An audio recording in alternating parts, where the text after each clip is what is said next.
So the last area I want to talk about is often overlooked, and there's probably zero costs associated with this, so we'll walk through public relations.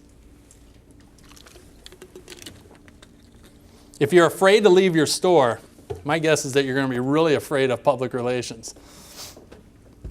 But really what it does is it helps you kind of become a community leader in your area. And you can get involved in public relations in a number of different ways.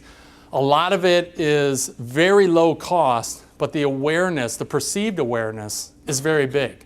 You know, think about if I had an article written about my store that appeared in the newspaper versus the cost of running an ad that appears in the newspaper. One, I'd rather have the article because I think it's more believable, and two, it should be free.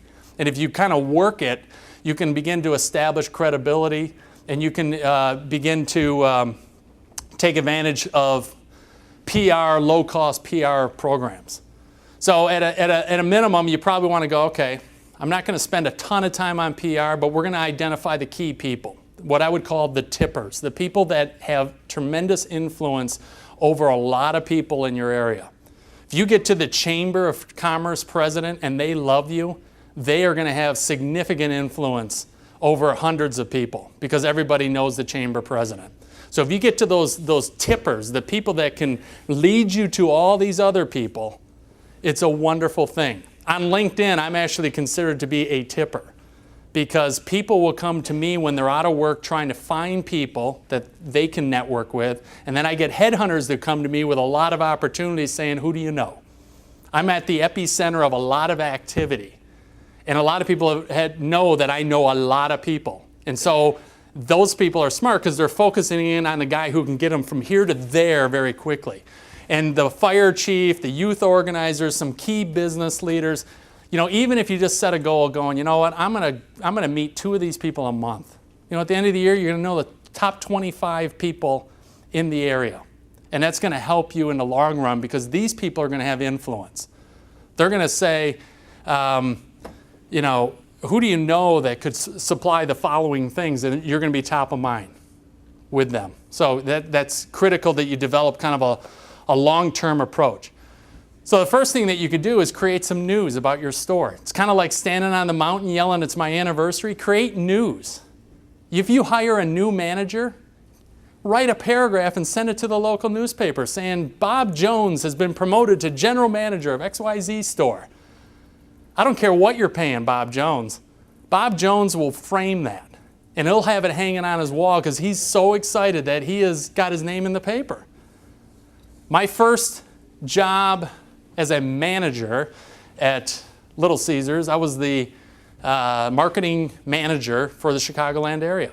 And someone in the HR department wrote a little blurb and they sent it to the Chicago Tribune. And I'll be damned if I didn't make this little section of movers and shakers or something like that as the manager of the marketing at Little Caesars. That meant more to me than the piddly raise they gave me. I mean, it was unbelievable. I still have that. I still have that in my scrapbook. That was a very proud moment for me, and I was 25 years old. That means the world. You know, and then being in the Tribune where they had 1 million people reading it, I'm sure everyone still remembers that. I'm sure they do. But you can announce new items. You can announce new employees. You can just create news. The other thing that you're doing here is you're starting to establish a relationship with the newspapers.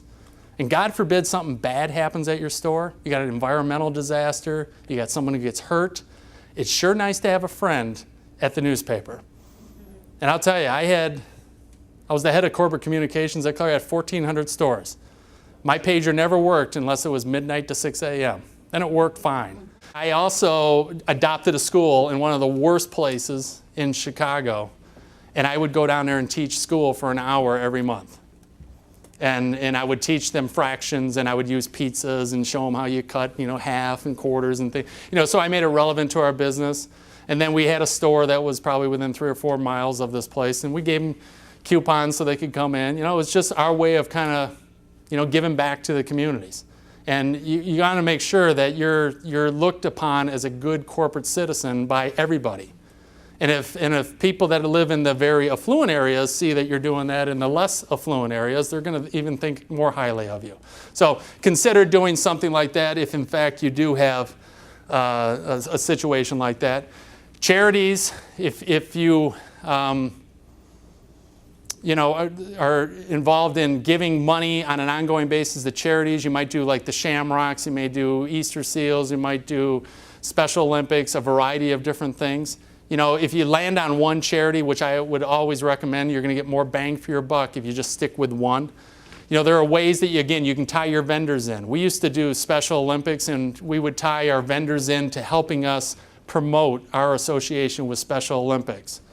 So maybe, I remember Snickers said during this month, we'll give 10 cents off every Snickers bar sold. We'll give that on your behalf to Special Olympics. It's a nice gesture, to be able to have that. If we had a grand opening or an anniversary, we'd always cut a check to the local chapter of the Special Olympics, have a ribbon cutting opening or reopening. We'd have the mayor there to take a picture of us with a big check, it's just a nice thing. It wasn't huge. It was $150 or so, but you got your picture in the local newspaper because you invited a photographer, and you got the mayor there, and everyone's going, wow, how come I wasn't invited to this party? And you're doing something good for the charity. So it's a nice way, and I'm not saying you spend all your time here. Maybe you do something once every 6 months or once a quarter, but again, it's nice to have that kind of in the hip pocket. And then the last area that I referred to earlier is, again, if you do customer surveys or if you have that fishbowl where people are filling out information, this is another way to get customer data, is to have a customer survey. And, at the end of the survey, if you turn this in, you get a free, 20 ounce, or you get a free fountain drink or a free cup of coffee or something like that. That way you get some feedback on how your store is actually operating. Plus, you get these people you can load into your database, and you can communicate to them more in the future.